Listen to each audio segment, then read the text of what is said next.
We are off to an exhibition and a talk on surrealism and alchemy. It will be mainly in French, but I'll try to translate occasionally. Saint-Cercle-la-Popie, and underneath the Grotte de Pechmel, which is the prehistoric cave with paintings on the walls. So we are about 10 kilometers away from Saint-Cercle-la-Popie, and the exhibition and talk will be in and around the village of Saint-Cercle-la-Popie and in and around the old house of André Breton, who was the primus inter pares of surrealism, who co-wrote the Surrealist Manifesto in 1924, and we are looking at the Lot here, the Lot River in southern France, and we're going to have a lovely weekend. Some of the characters that will no doubt be filmed will be people such as Laurent Doucet, who is the person who renovated and puts on projects and is sort of the person that made André Breton's house come alive. There will be people such as Patrick Le Petit, who is a wonderful man and an expert on surrealism and esotericism, as well as many other things, and lots of his books are also in English. There will be lots of other people as well. It's going to be an exciting time. And that, everybody, is where we are going. And one of those buildings up there is André Breton's house, or just the side of it, or just the corner of it. And if I get a chance, the building on the right, to the left of it, I think there's somewhere you can look out over the river and down here. So at some point I might film from there looking down. And so if you remember this view, we'll get the other side of it. And so this is that view from now up in the village. So we first filmed it from down to the right there, the other side of the Lot River. So this is and that building in front of us, the first one, that's a bit whiter than the others, that is the Maison André Breton, which is the house of André Breton, who was the, let's say, the chief theorist of surrealism.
So this is actually it's the other side,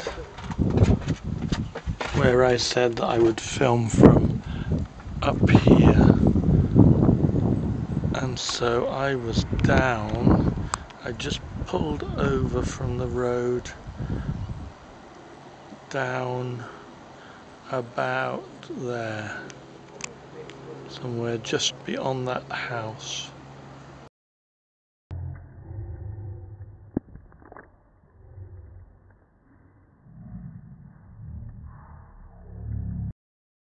Au bureau et un de mes amis qui est antiquaire, qui n'est pas maçon et qui même n'a pas de sympathie particulière pour la maçonnerie, m'appelle et me dit il y a un truc un peu bizarre à Dreux, alors d'après ce que je comprends, c'est pas vraiment de chez toi, mais ça devrait t'intéresser, tu devrais aller voir. Dreux est à 6 minutes du bureau, donc je vais voir, et je tombe sur ce tableau vraiment étonnant, et qui est ostensiblement alchimique. Parfois, on fait des interprétations alchimiques de telle ou telle iconographie, mais finalement, c'est pas forcément ça. Et moi, par exemple, en tant que conservateur du musée de la franc-maçonnerie, on m'apporte régulièrement de très belles toiles du 7e siècle sur les 4 saisons, en me disant c'est les 4 éléments, c'est hermétique, etc., etc.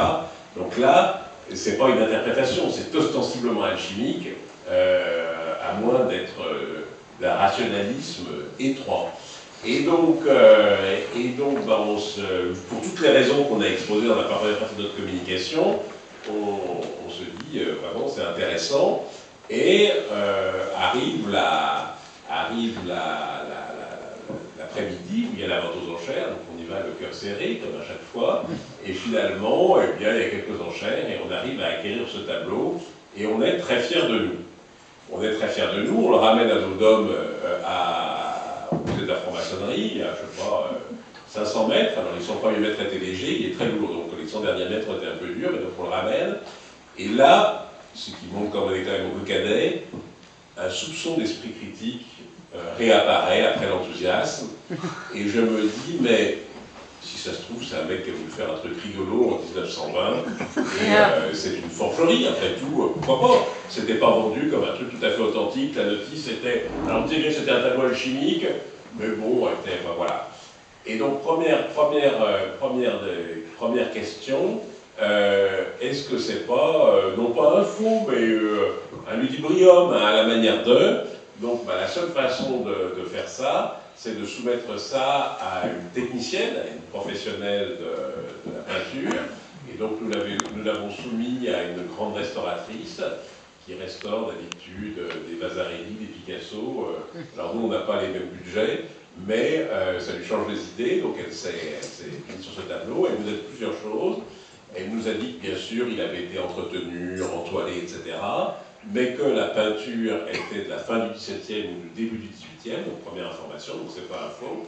Et deuxième élément très important, l'image que nous voyons aujourd'hui est l'image originelle du tableau. Donc c'est vraiment une peinture que, sur un plan technique, on peut situer entre la fin du XVIIe et le début du XVIIIe siècle, pour être un peu large, alors c'est très large peut-être, 1670, 1730, voilà, pas après 1750 et pas avant 1650.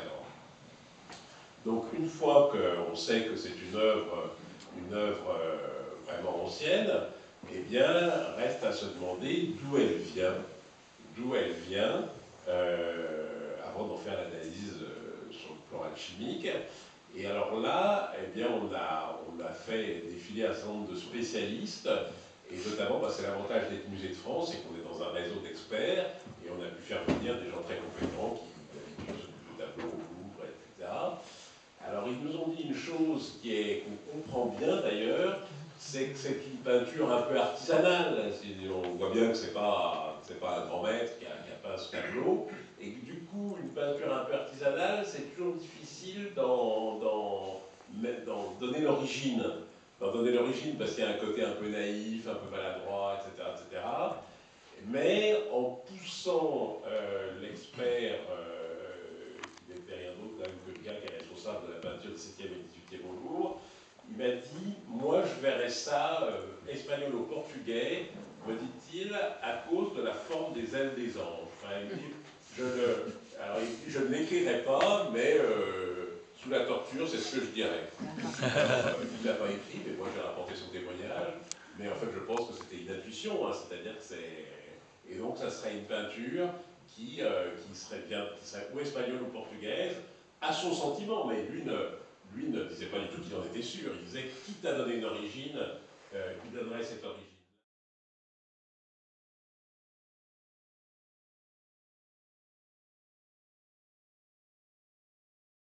a quand même été un impulseur dans la vie culturelle de la France fin 19e, en créant notamment un fameux salon de la Rose-Croix, qui réunissait donc des peintres, on va dire, symbolistes et autres, autour donc, de thèmes qui faisaient référence aux mythologies, au paranormal, aux rêves, etc.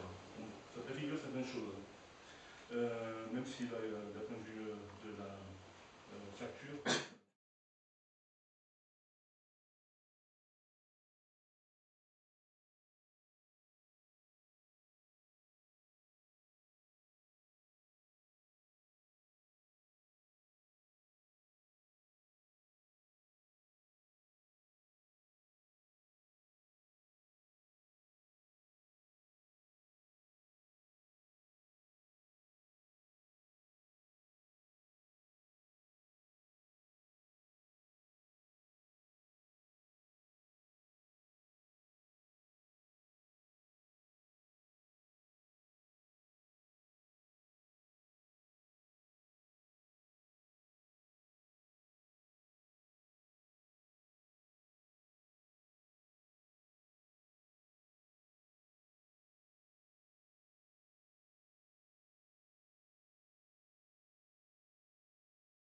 d'ouvrage, et en particulier celui que je vous recommande si vous deviez plonger un petit peu dans l'aspect opératif, c'est la chimie expliquée sur les textes classiques, qui est pour moi incontournable.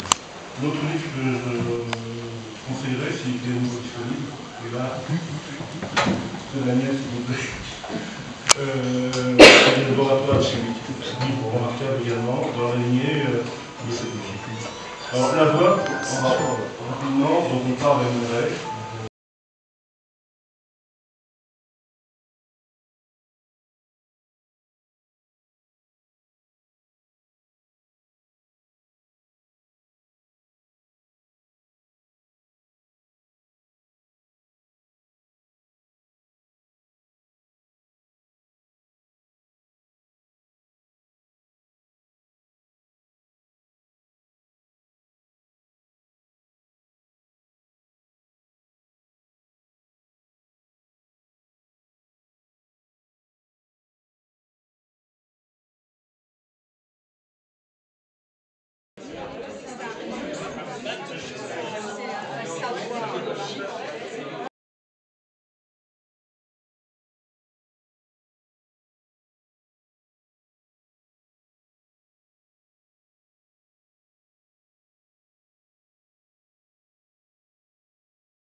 So it is day 2, Saturday, the 20 something of September 2023. Ready for day 2 of alchemy and surrealism. So a brief recap of what happened yesterday in the lectures, as far as I can tell.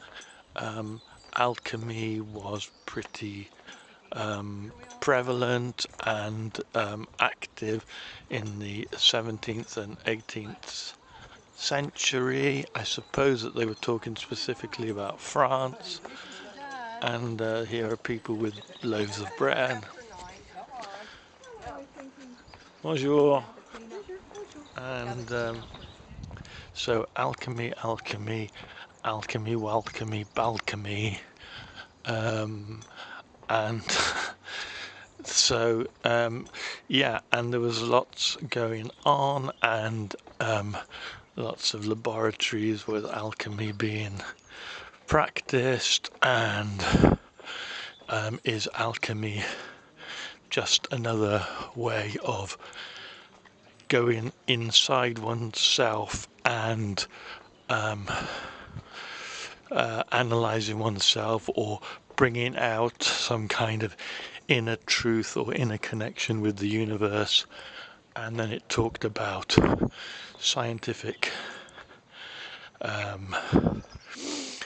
innovations, scientific realizations, and Einstein and so forth. And then there was a talk about the picture with the children having their fingers chopped off, that I hope, if I remember, I will include in this film so we know what we're talking about, and that the 4 children represent the 4 elements: earth, fire, water, air.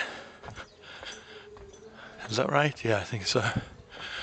And the 2 movable or unconstant elements of fire and water on the left, and the less movable ones of earth and air, or less transformatory elements, were towards the right of the cauldron. There we are.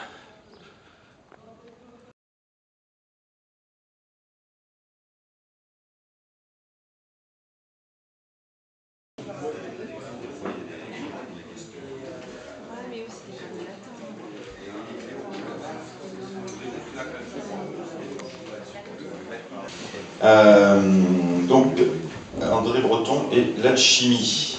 Donc, je suis Laurent Doucet, donc je suis président de l'association La Rose Impossible, donc créée il y a presque 10 ans, en 2014, pour tenter de sauvegarder la maison, l'ancienne maison d'André Breton.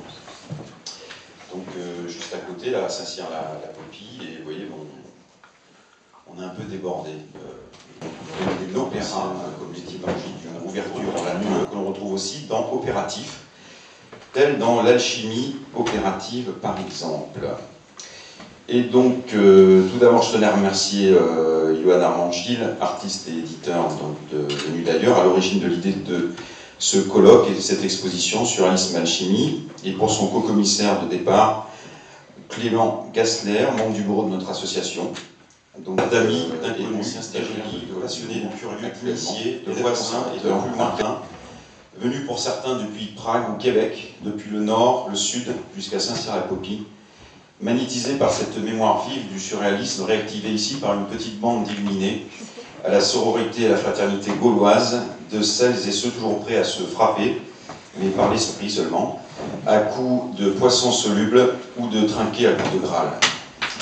Je tiens à m'excuser de mon absence d'hier pour cause de travail aliéné et émancipatoire auprès de quelques jeunes émeutiers en puissance de mon lycée professionnel de mécanique et de transport de la banlieue de Limoges, dont je peux vous annoncer d'ailleurs avec assez de joie surréaliste, que l'un des plus grands succès de notre CDI est actuellement un roman qui s'appelle, j'ai découvert ça, c'est ma documentaliste qui me l'a montré en me disant que c'était un des bouquins les plus empruntés par les élèves, L'Alchimiste, de Michael Scott, je ne sais pas si vous connaissez. Les secrets de l'immortel Nicolas Flamel. Donc je vous lis la 4e de couverture, ça va faire très prof. Un manuscrit ancien a disparu, le monde moderne court à sa perte. Seuls Josh et Sophie sont capables de sauver l'humanité.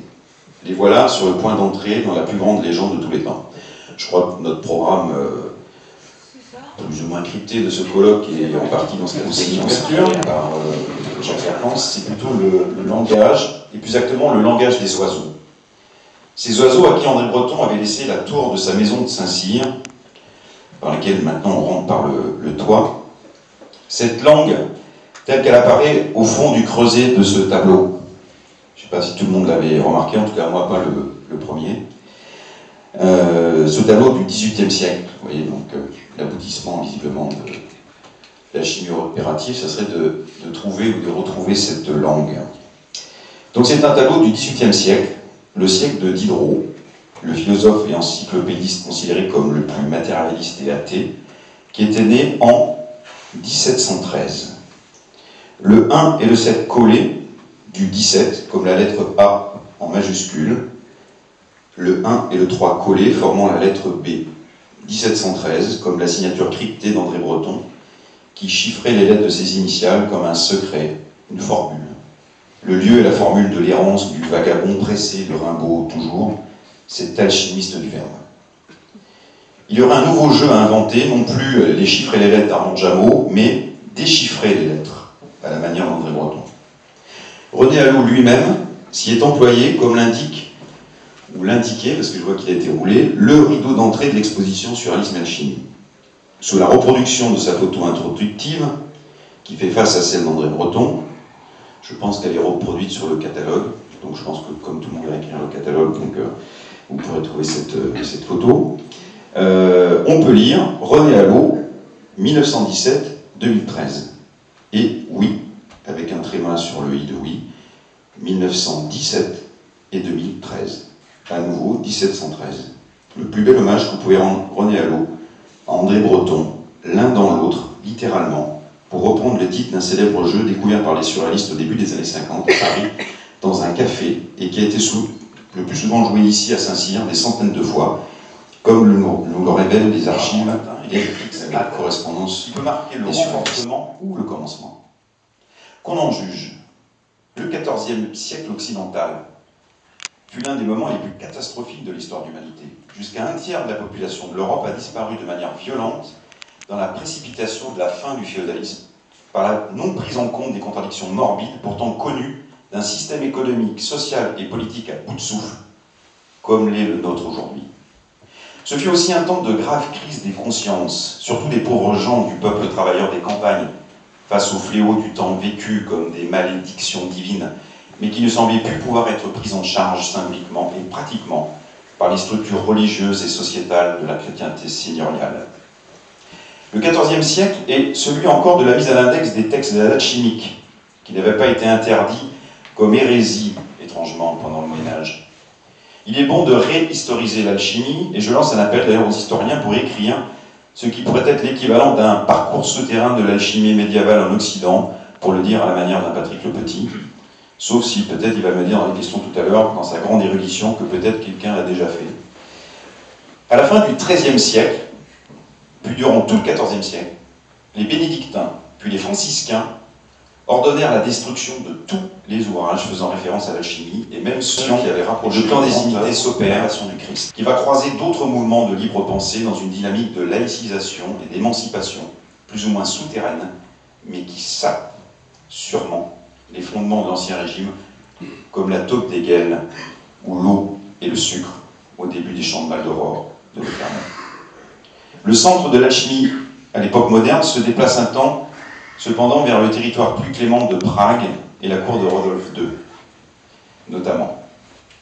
La lueur des fourneaux se lève à l'est, et Breton en cherchera la cendre lors de son voyage de mars 1935 dans la capitale magique de la vieille Europe, qu'il cite comme ça dans sa conférence donnée à Prague et intitulée Crise surréaliste. Et que je pense que c'est une piste que nous aurons à explorer dans le demain joueur et révolutionnaire du surréalisme.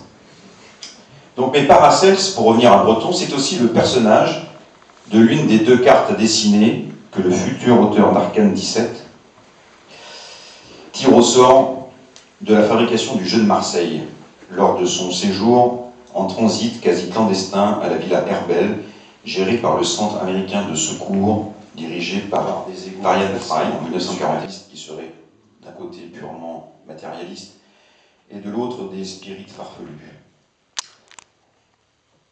Donc dans les lettres scellées, donc j'ai fait cette découverte en menant des recherches que non seulement voilà, André Breton a eu donc une tentation alchimiste, même si, pour répondre à la question posée dans le chapitre de Patrick Le Petit, donc il n'a pas été au-delà, et la citation exacte, je peux vous la donner, suite à ses conférences, les fameuses conférences de 1952-1953, 25 conférences, si je me rappelle bien, où assistent Breton et un certain nombre de surréalistes. Donc dans la correspondance entre Breton et Allo, Breton écrit à Allo: à vous écouter dimanche, il m'a semblé pour la première fois que le rideau pouvait s'entrouvrir. À cette confirmation d'une tentation occulte chez Breton, qu'il n'a jamais déniée depuis les références médiumniques dans Nadja, jusqu'à la pratique des horoscopes avec ses amis, en passant par ses nombreuses références ésotériques, même si essentiellement à valeur métaphorique, fait écho, presque à fond renversé chez Allo, un intérêt pour le surréalisme qu'il déclare avoir précédé ses recherches pour les sciences traditionnelles. Je cite René Allo, « Mon point de départ n'a pas été l'alchimie. Et je vous ai déjà dit que l'événement avait été pour moi, voilà plus de 20 ans, la découverte de vos œuvres et du surréaliste poétique, d'une civilisation surréaliste faite de recyclage infini et de glanage, de crapillage, de jardinage, pour ne pas dire de glandage intermittent, avant que la dernière étape du développement du capitalisme ne nous entraîne pas tous dans sa perte. » À la fin de cet exposé, et presque au beau milieu de notre colloque, on a rêvé d'une prochaine rencontre surréaliste, pourquoi pas dès l'année prochaine, 2024, le centenaire du premier manifeste, sur le thème pratique, alchimie, anarchie et révolution, sans oublier l'inconscient. Merci pour votre attention, et peut-être aura-vous des remarques, des questions ou des interventions, avant que je laisse la parole. Peut-être après un temps de pause, je crois, il y a des fumeurs comme moi ou autres, donc après à Patrick Le Petit. Hein. Donc continuons de tenter de transformer le plomb de la guerre en des vies moins étriquées, plus nourries par la joie surréaliste, romaniser le réel, comme disait André Breton. Merci. De puissance. Breton en personne, du reste, en fait plus ou moins, dans la lettre aux voyantes, une vérité morale, celle qui sous-tend, je cite, « la quête de l'or du temps, ce moteur perpétuel du surréalisme, comme dit Eugène Cancelier, dans laquelle lui, Breton, comme ses proches, se trouve dans le surréalisme. » Celle, en 1976, à la Galerie de Seine, il présente une série de tableaux intitulés « La danse de mort ». L'exposition est préfacée cette fois-ci par René Allo, qui explique que son ami peintre s'est employé à illustrer un des aspects de la haute science, ici essentiellement le caput mortuum dans la pratique opératoire, d'où l'importance emblématique du crâne dans tous ces tableaux, avant d'ajouter, c'est Allo qui ajoute, on sait que la dissolution, assimilée à la mort par les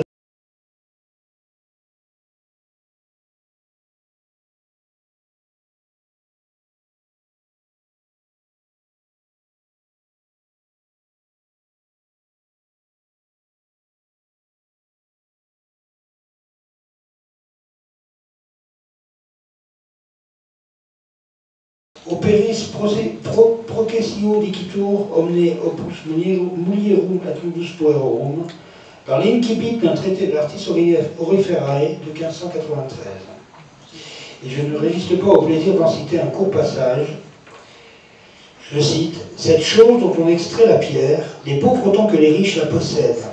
Elle est œuvre de femme et jeu d'enfant, et la pierre est sa fleur. » C'est certain en tout cas que Baskin, pour qui l'art était un moyen privilégié de transmutation, a appris quelque chose à André Breton. Vous savez, là, petite parenthèse, à cette époque-là, si vous voulez, André Breton, pendant la guerre, André Breton va découvrir vraiment il a des boîtes à outils dans certains domaines sur lesquels il va s'intéresser après la guerre. Les boîtes à outils, ce sont des spécialistes qui sont membres du groupe surréaliste, qui se sont à un moment ou à un autre spécialisés par goût dans tel ou tel domaine. Vous avez par exemple Seligman, pour tout ce qui est hermétisme, qui va rencontrer pendant la guerre. Vous avez, sur tout ce qui est celtisme, vous avez Jean Marcal.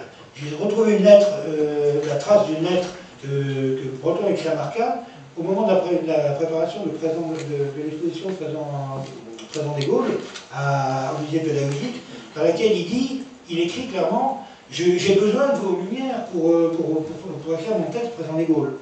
Il dit ça à Marcal, qui vient déjà de commencer à rééditer les grands bars de Breton.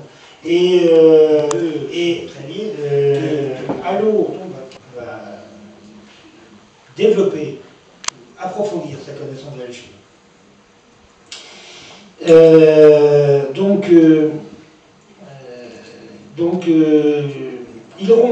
Baskin pour en revenir, par moderne à Paris, dont le titre n'est pas sans faire penser, feu à queue ou au igné, au mercure, c'est-à-dire au dissolvant universel, ce symbole alchimique de la mort dans les trois règnes, dont le propre est, selon René Allo, de provoquer la mort des métaux afin de permettre à l'opérateur, d'en extraire les vertus et les noyaux, en corporifiant les esprits et en spiritualisant les corps, ce qui constitue la définition de l'opération fondamentale, s'inscrit pleinement dans l'esprit des demeures philosophales. Je le cite. « Je revis les moments de sérénité initiatique que j'ai passés à ses côtés dans le laboratoire où ardait son athanor. Avec un soin méticuleux, la gravité recueillie, les gestes solennels de celui qui accomplit un rite sacré, il dosait savamment les substances après les avoir pesées à l'aide d'une balance de précision, maniait pince et creusait, réglait les feux, et pour mon émerveillement aussi bien que pour mon éveil spirituel, il me montrait le lever de l'étoile des mages sur la mer philosophale, puis bien d'autres opérations appliquées à la maternelle matière et à l'esprit salvateur qu'elle révèle.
De s'opposer à toutes les forces de mort.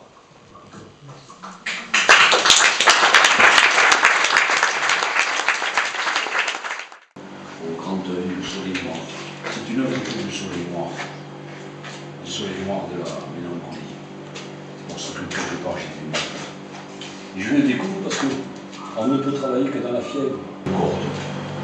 Et au pied. Et un jour, à cause de ma vie voyageuse, et mon fils habitait cette partie de la côte, et un petit enfant m'a dit, je vais te dire le secret du pendu.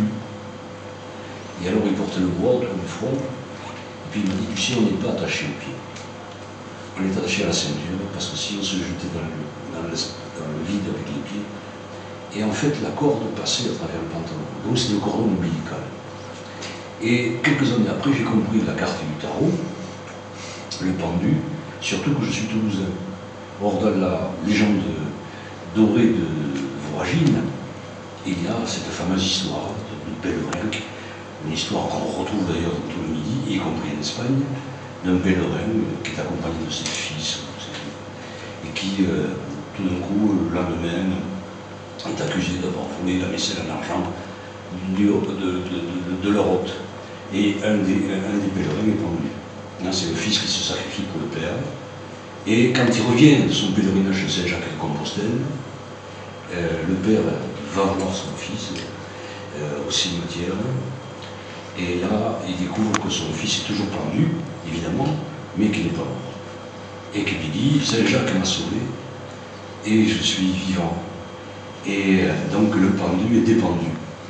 Et le tarot, c'est le carte du pendu qui m'a toujours suivi, qui est aussi le pendule, puisque c'est avec cette carte qu'on vérifie où nous en sommes.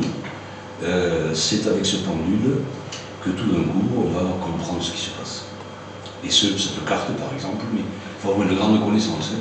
Les arbres qui entourent le pendu, c'est la Voie lactée, puisque dans toute la symbolique médiévale, la Voie lactée est symbolisée par des arbres aux branches émondées, et évidemment, ce pendu fait référence, consciemment ou inconsciemment, mais beaucoup consciemment, je pense, au pendu des pendus et à Saint-Jacques de Compostelle. C'est là où on se vu que le compost de l'étoile. Et là, il s'en va, il va vivre, il va voyager, ce pendu, et il va réinventer va réinventer le monde, il n'est jamais pendu. C'est un pendu qui est debout sur le corps et qui rit la tête dans les épaules. Et parce que si on ne rit pas dans le sacré, on ne comprend pas le sacré. Il faut rire. Voilà. Et ce pendu, on le retrouve évidemment. On va le retrouver un peu partout, dans les rites initiatiques.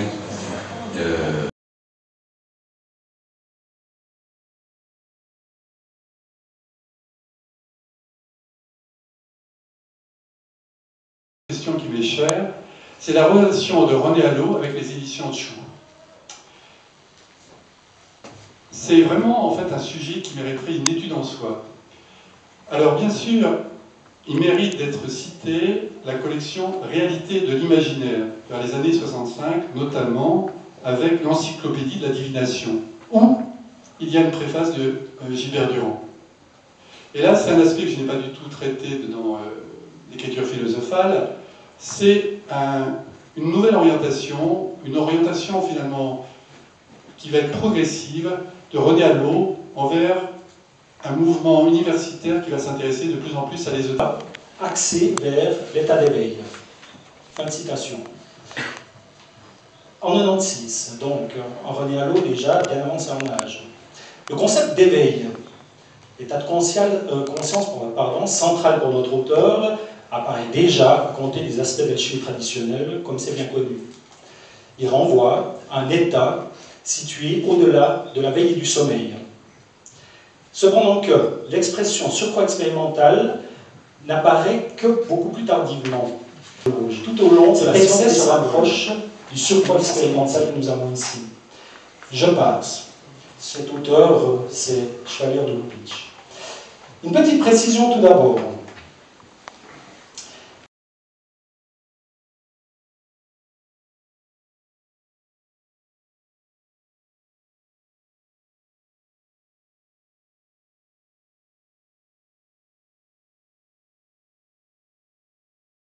Dans l'ouvrage de 1911, et il la reprend à 3 reprises pour en dégager les liens avec la physique et la biologie contemporaine. Donc cette formule, en fait, est l'incarnation de la nécessaire réunion entre macrocosme et microcosme, entre les phénomènes célestes et ceux qui relèvent de l'élémentaire et de l'individuel. Elle est également l'affirmation de l'unité de l'univers de la matière, mais l'affirmation d'un monisme philosophique. Et donc c'est une unité qui, dans son fonctionnement, répond au même principe, aux mêmes vérités. Donc, dans son œuvre, Mabille défend l'homologie comme base de son épistémologie. Et il en établit une première dans la construction de l'homme, traité de morphologie humaine, qui cherche à établir donc, des liens entre les formes et les structures qui constituent les différentes parties.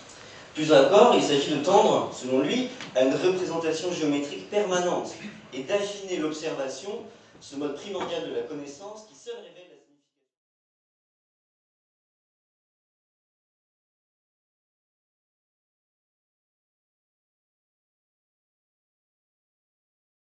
doit renaître, doit vraiment renaître par un effort laborieux et constant qui serait dédié à l'émergence d'un homme nouveau. Et donc l'homologie est encore affirmée, donc il va dire l'homologie c'est une impérieuse nécessité de clé de compréhension de l'évolution des civilisations, de la vie d'un point de vue collectif. Cette dimension collective, c'est vraiment lui qui va l'introduire dans le surréalisme. Et en fait, c'est vraiment son apport à lui, parce qu'à l'époque où Pierre Cueul écrit en 1911, on n'a pas encore cette notion d'inconscient collectif. Et elle n'est pas envisagée comme un paradigme possible parce que les ruptures seront consommées plus tard entre Freud et Jung, à travers laquelle on comprend mieux l'attrait des surfaces Hiroshima.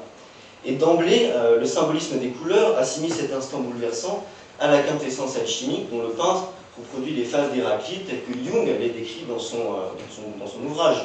Le passage au noir, mélanosis, leucosis, passage au blanc, xanthosis, passage au jaune, et iosis, passage bien révélé à l'occulte par Mabille. Et donc pendant sa période dite des cristallisations, qui commence au début des années 40, Jacques Herold illustre le merveilleux de Mabille, complément à l'ouvrage de 1940, qui est en fait une conférence qui résume l'ouvrage. Et donc si Herold avait très probablement lu l'ouvrage des 40, la nature hermétique du texte de 46 apparaît dès les premières pages, posant l'hypothèse d'un secret de la nature et de la possibilité qu'il soit détenu par quelqu'un à divers endroits du corps. Le résultat final perd cet attribut féminin, mais en gagne un autre, le bas-ventre arrondi, qui laisse supposer une grossesse, une image de la fertilité, sans doute inspiré des statuettes des cultes païens qu'André Breton souhaite imiter à travers la création des différents autels de l'exposition. Mais il peut être aussi lu, bien sûr, comme une référence au chaudron alchimique et à la Tanor. Et le cœur du ventre de Grand Transparent est la réminiscence du dessin de Mabille, dont nous identifions désormais l'accessoire. En fait, finalement, le dessin que nous voyons là, eh ben, c'est le miroir qui se trouve à l'intérieur du ventre du Grand Transparent. Il s'agit du miroir que, dans le merveilleux, semble avoir été détaché du bas-ventre du personnage qui l'aurait posé sur la table.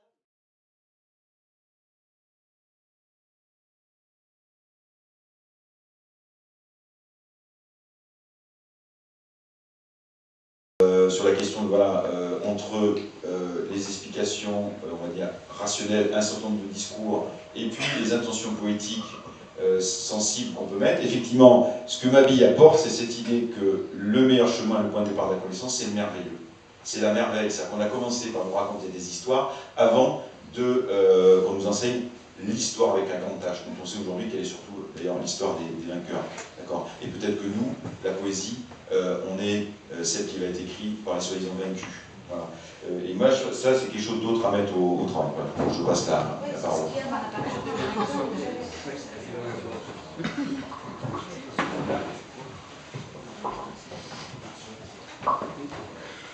Mais alors des considérations peut-être plus purement historiques, une question surtout.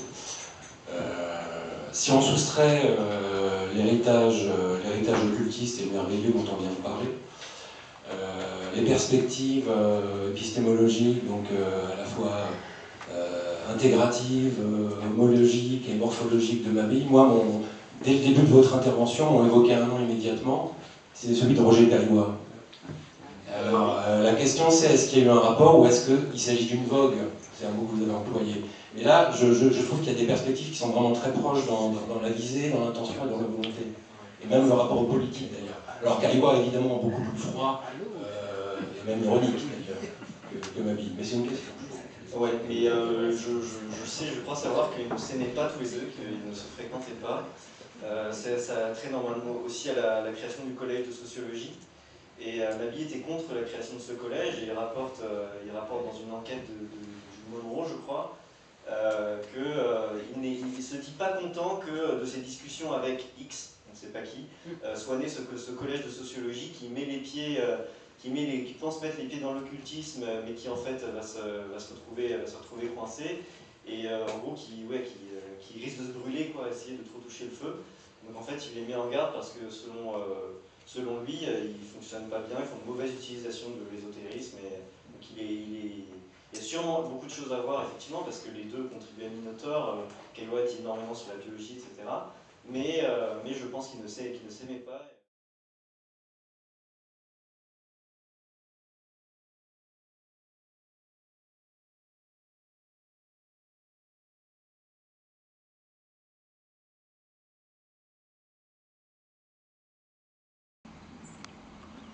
So that's it then. That's the end of my time in Saint-Cercle-la-Popie, and that was the conference, and it was rather good finishing on the performance by Serge Pey and his wife. And there is the building with André Breton's house in it, and the museum Gallery Rigaud there, and at the bottom, or just behind the tree in the distance, is the cafe and bookshop. And so it was a very good, interesting conference about alchemy and surrealism and alchemy, and I found out lots of new things, such as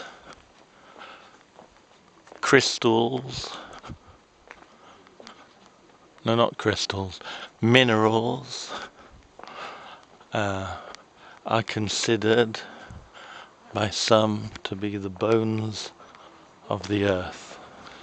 and that in a sense one can see things as there being like a global consciousness, that all human beings are elements of a totality. There have been several surrealists who have been very interested in alchemy. George Camacho, for example, who was from Cuba.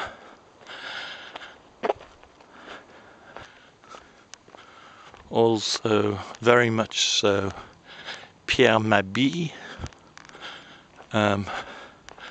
was a very important person when it came to that crossover, that inseparableness